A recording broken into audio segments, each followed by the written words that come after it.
Here's the truth. You do the work, you care for patients, you fight through schedules, documentation, and the chaos of healthcare. So why shouldn't you get paid on time? That's where Athelis RCM comes in. It's billing, but smarter. AI-powered, fully automated, and it integrates with your existing EMR. It handles everything from claims to denials and revenue reports. It's like hiring an entire billing department without hiring an entire billing department. And providers are raving about how much time they get back. Not to mention 15 to 20% boost in collections, not too shabby. So yeah, you can have fewer headaches and more money. Just book a demo at athelis.com. That's ATHELAS.com and see what your billing could look like when AI has your back. We spend $50 billion a year on falls. It'll be $100 billion by the end of the decade, at the way the slope of the curve is going. We can save some of that money because if we prevent some of these falls from happening, that ambulance ride, that ER visit, that hip replacement surgery, all those expenses start to dissipate and you spend less money on that, all in exchange for a $140 PT or OT fall risk assessment, right? So in the country right now, with the current rates, this assessment we're talking about would cost about $140. We want to make that free to the patient. But one injury from a fall that results in medical costs is $10,000. Physical therapy doesn't just happen in clinics. It's shaped by policies made in Washington. And right now, those policies are putting both patients and providers at risk. Nick Patel is leading the charge for change as executive director for the Alliance for Physical Therapy Quality Innovation and national director of clinical services and regulatory affairs at U.S. Physical Therapy. He's working to stop Medicare cuts, expand access to care, and push for laws like the SAFE Act, a bill designed to prevent falls and reduce opioid use amongst older adults. Today, we'll break down what's happening in Congress, why it matters to every PT, and how you can take action to protect your profession. Let's dive in with Nick on PT Pintcast.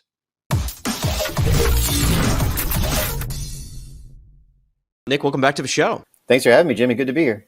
I feel like every time you come, it's like, whew, something's going on and I need you to pay attention and I need you to do something. And that can't be easy, right? Like you're constantly listening to the profession, paying attention to what's going on in DC. I mean, just before we hit record, you said, hey man, just got off a plane for DC. And then next week I'm going back to DC. And that's where decisions are fortunately or unfortunately made. Like it or not, that's where things happen. So I feel like you're the guy who's always like, hey everybody, I need you to pay attention to this. And then in a few weeks, it's this other thing. Things are always happening. That can't be easy for you. Easy? No, because no one can stay on top of what's going on in DC. So sure. I don't think it would be easy for anybody.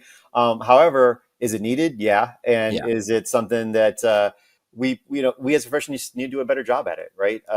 Things happen all the time that affect us as therapists or as healthcare providers from decisions that are made in Washington and other state houses around the country, and not being on top of those things sometimes can hurt you. And so it's on all of us to say, hey, look at what's going on here. Hey, just found out this is going on, and bring that out to the masses. And one of the beautiful things is though that we got people like you who've got great reach, and we can get on do a podcast. We've got companies who are just killing it on social media right now, so we can get the message out much better. So we're learning and we're doing much better at it. All right. So of importance right now, we'll start off with the big stuff, the SAFE Act. That's HR 1171. And now that bill aims to prevent falls and reduce opioid use amongst older adults. So far, Nick, I'm all in. I like both of those things. I'd like both of those things to go away. Why is it such a game changer? And what can physical therapists do, the people listening right now, to help push this thing forward? Well, the reason it's a game changer is it positions therapists as really the experts in fall prevention, because I mean, that's what we are. And I think I've talked to you about this before, but I wish you could change your name to fallologist, right? Because then everyone would know what we do and everyone know like that's us. But the reason why it's important right now is because, there's this stuff going on that you guys may have heard of, which is called a reconciliation bill. And the president wants to have this really huge bill that comes out that says a lot of things. They're trying to put extension of the tax brackets in there. That's a huge thing in and of itself. But They're trying to put Medicaid reform in there. There's going to be healthcare provisions. There's going to be provisions for things that extend way beyond taxes. We have a commitment that they're also going to try to address fee schedule inside reconciliation. But the problem is all this stuff costs money. And where the SAFE Act can be positioned, and what I just basically spent the last few days in DC doing with some of our other APTQI board members was saying, hey, look, we understand you have to pay for a lot of this stuff that's coming out. And here's an idea. We spend $50 billion a year on falls. It'll be $100 billion by the end of the decade at the way the slope of the curve is going. We can save some of that money because if we prevent some of these falls from happening, that ambulance ride, that ER visit, that hip replacement surgery, all those expenses start to dissipate and you spend less money on that, all in exchange for a $140 PT or OT fall risk assessment, right? So in the country right now, with the current rates, this assessment we're talking about would cost about $140. We want to make that free to the patient. But one injury from a fall that results in medical costs is $10,000. So the premise is pretty simple. If a PT as whole can bat better than 1 for 70, this bill starts to save us money. Right. And we know that we are better than 1 for 70. Yeah. So we're positioning this as a solution. So when we go to Congress, we're not saying pay us more and get in line with everybody else who wants more money. We're saying, here's something that you can use as an offset to save money. It's better for patients. One of the things we're really excited about is, it's easy to position this as it's good for therapists, but we're not going to have a windfall from this, but it's really great for patients. And it's not just us saying, so we got a public statement of support from AARP saying that they support this bill. So it really is better for the patient. And oh, by the way, it happens to be helpful for what, Congress is trying to do right now with the reconciliation bill. So that's why it's important. What can folks do? We've been talking about it constantly, contacting your members of Congress saying, here's the bill number 1171, please support it. Get your patients on board. You as a therapist, you're one person, but you treat dozens of people a day, multiple dozens a week. I'm sure all of them either are at risk for falling themselves or have a loved one that is. Your father, your mother, your grandparents, your in-laws. This affects everybody. So start getting other people involved. You'll be surprised how easy it is to get some folks, relating to this, because everyone probably knows somebody who is at risk or has already fallen, and that fall has completely changed somebody's life. Yeah. And with baseball season just a couple hours away, 1 for 70 is 0.0142. I think we can bat better than 0.0. I'm pretty sure. I have faith. I have faith. So that is the way, like it or not, but contacting the people that represent you is the way to make change. Right. Now, a little bit of a different organization, or maybe some crossover. Medicare cuts in the future of PT. Ongoing reductions in Medicare reimbursement rates have been a huge concern for the profession. Just go into any Facebook group and you hear that left and right, people complaining about that. Can you break down the latest developments and what they mean for PT clinics and, of course, ultimately their patients? Yeah, where we are right now, it's a pretty precarious state. People are talking about it's a 2.8% cut for this year, but that's just looking at it too narrow. In the last 5 years, we're talking about 5 consecutive years of cuts. This is like 11% cumulatively, and we've did nothing wrong. This is not in response to a punishment. This is that therapists are doing bad things. You hear these terms flung around: fraud, waste. We're not part of the abuse or the fraud, that's not us. But we're still getting this huge cut. So where things currently stand as it comes to Medicare reimbursement is, I was alluding to it earlier, we're trying to make sure that it's addressed in this huge bill that they're trying to put together on the tax cuts. And we've received some commitments that they're trying their best to put it in there. However, again, it's not done until it's done. And it could still take a while. I don't think anything's imminent. This bill they're trying to put together will likely drag on into the summer. And one of the messages that we took to the Hill this week was, hey, if you are able to come together to give us a little bit of a reprieve on the fee schedule for a short-term fix and a patch like they've done in the past, if it happens near the end of the year, shouldn't we just look at maybe making it for all of 2026 too? Because why should we come right back in December and say, hey, we have a problem? And again, so we're getting that word out that we understand these things take time, but then maybe the trade-off is we didn't get relief in the first half of 2025 to maybe try to take care of 2026 while we're at it and just give us some more breathing room. Long term, I think we got to start looking at things like, how do we protect ourselves from cuts in the future? Because we can't keep getting on this merry-go-round of, we got cut bad. Now let's try to get cut a little bit less and get a little bit money back. But at the end of the day, again, you look backwards and we're down double digits in a short amount of time. It's not sustainable. It's not fair to our therapists over the long term. Who's going to want to become a therapist at that rate and go to school for the length of time you have to go to school when you could do any number of other healthcare professions that are great professions and that help a lot of people, but the risk reward's a lot better for your degree, right? Sure. The cost to get your degree. So we have a problem here, and we need to start thinking long term about where do we go from here in terms of how do we solidify the value of therapy in the eyes of the folks who make these decisions, to say we should start protecting this service instead of looking for ways to cut it, especially when it's not much left. There's not much meat left in our bone, unfortunately. Yeah. All right, real talk for a second. If you're a physical therapist or running a clinic, you already wear like 50 hats a day. Clinician, manager, scheduler, part-time tech support. I see you. But what if you had a sidekick that could help you do all of that? Something smarter. That's where Empower EMR by MW Therapy comes in. It's built just for physical therapists, and it's loaded with smart automations and AI that help you grow your practice without burning out. No more chasing paper trails or fighting outdated systems. This thing handles billing, scheduling, documentation, patient engagement, all in one clean, customizable platform. The best part? It's actually affordable and scales as you grow. Clinics everywhere are loving it, and if you're ready to take the stress off your plate and be the hero of your practice again, check out a free demo at mwtherapy.com. Yeah, I think you're right. Let's go to a different bill, Medicare Patient Access and Practice Stabilization Act. For those keeping score at home, that's HR 879. Now, that bill has major implications for both practitioners and patients. What are the key points PT should understand, and how can they help push it through?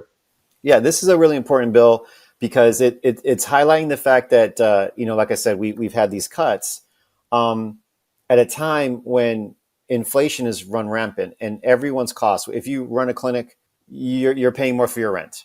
You're paying more for your supplies. You want to be a good employer. You're trying to give everyone as big a raise as possible for your wages.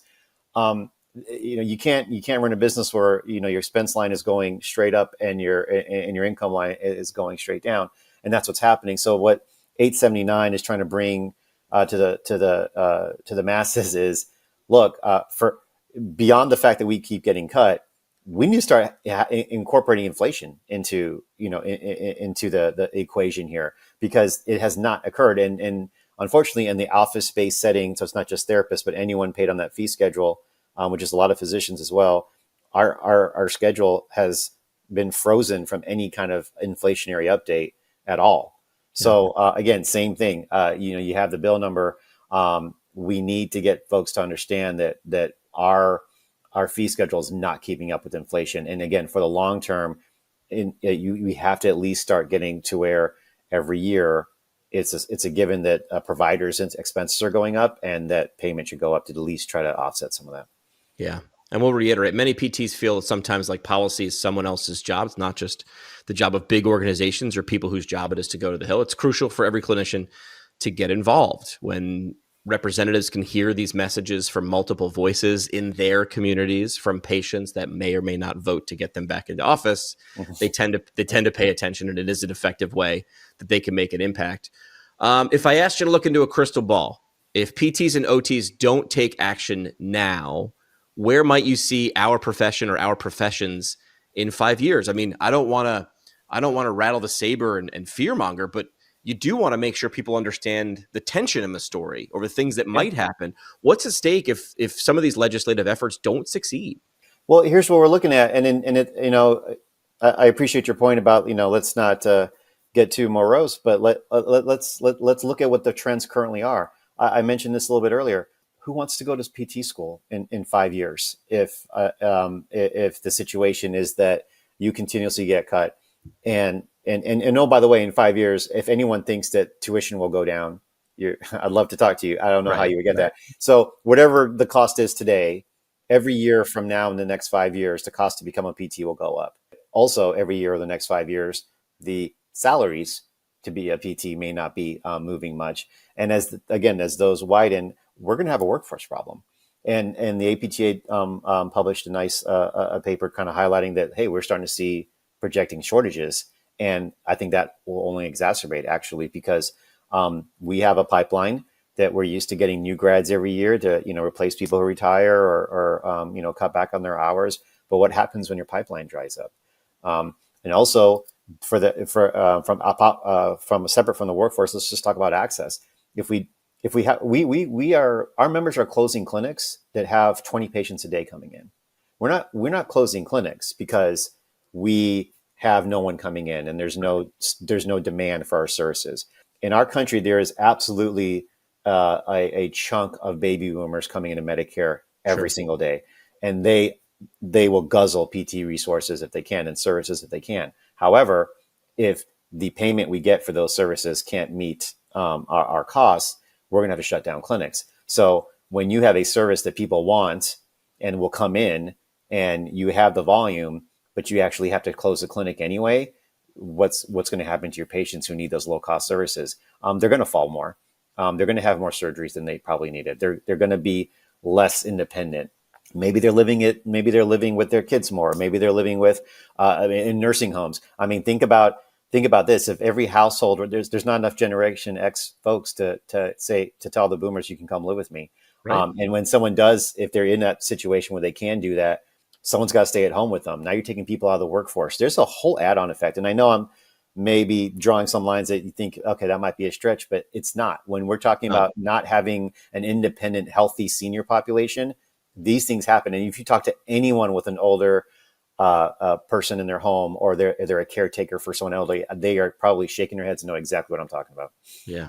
When access goes down, when reimbursement goes down, that is going to close clinics and that's going to reduce access. And then quality of life. I mean, we want to start with finish with the end, which is quality of life will go down for those who need it the most. Some people, I ran into like some bigwigs this last weekend. I was away at a conference. Some people actually, like bigwigs, people who run companies, listen to this show. And wow, amazing. Who knew? APTQI is an organization that brings together organizations to do a lot of the work that Nick is talking about. So Nick, I'll give you, since we know sometimes big fancy people listen to this as well. What's your pitch for organizations who are not members of APTQI of why they should join? What would they get out of it? What would our profession get out of it? Sure. So if you're a leader of a company that, and it doesn't even have to be a company that is a provider of care. If you're a leader of a company that has any stake in the profession, maybe you sell equipment to therapists, maybe you sell software to therapists, maybe you sell a platform or you have a digital platform, whatever it happens to be. If as therapy goes, your company goes, there's a place for you at APTQI. And what I mean by that is we have a structure to where we have membership. If you're a provider group, we have a structure. If you're we have a membership tier if you're sort of like a vendor for therapy providers. And what we do with our members is, one, we educate them on what's going on. But two, we take all of them to DC and we have them talk directly to lawmakers and say, this is what's going on. So you were mentioning I just got back from DC yesterday. I was there with about 7 of our CEOs, and I'm going back next week. The plan is about, another 5 or 6 of our companies are sending representatives to, and we'll take you on a hill. What we do with your dues money is we get materials, we get, lobbyists that help push our cause, and we take you on the hill and we say, this is what we need to do. And this is who we need to talk to. And this is what we need to say. And it doesn't matter if you've never done it before. We will show you what to do. APTQI.com is where you can find out more information. Always informative. Thanks for keeping us abreast of a situation. Would love to hear more. Maybe we'll bring you back in a couple of months to hear where these things that we talked about now, how they played out. Update. And then I know this is going to be a shock to the audience. I bet there'll be something new we need to pay attention to, because that's just sort of how this works. Good job. Good job security for you. But that just highlights that there's always stuff going on that we need to pay attention to, and we have to stay vigilant or we don't get represented. That's it in a nutshell.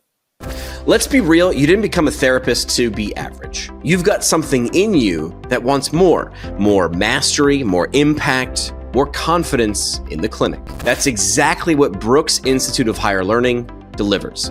Their residency and fellowship programs aren't just resume builders, they're transformation zones. You get one-on-one mentoring, deep dive classwork, labs, and real-time experience inside one of the most advanced rehab systems in the country. And the best part? You're not grinding this out on the side. You get a full salary and benefits while you train with the best. Whether it's ortho, neuro, peds, geriatrics, women's health, Brooks IHL helps you become the expert you know you're meant to be. Check out brooksihl.org to learn more and take that next step.